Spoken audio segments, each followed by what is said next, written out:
以与探子归，需用真心体会老母娘的心声，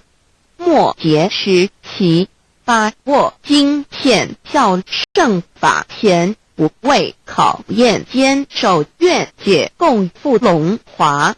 极乐国任逍遥随意玩耍，乘青龙跨彩凤，无量尊严在里天极乐之天国里，任意逍遥游玩，随意玩耍，乘其青龙，化作彩色凤凰，任意去来，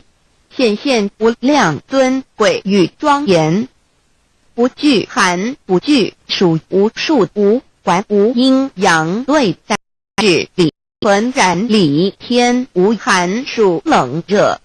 总是恰是温度，无拘无束，亦无阴阳之对待，只有纯然一环理气。理天以跳脱一切阴阳对待，故无阴阳寒暑之分别对待，自性至理纯然，通达无碍，故无束无管，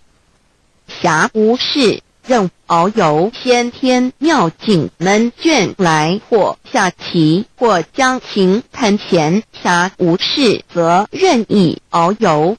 观赏先天美妙景致，或下棋娱乐，或弹琴消遣。理天之境无闷倦之事，举凡一切活动皆随心之所至，意之所乐而为之。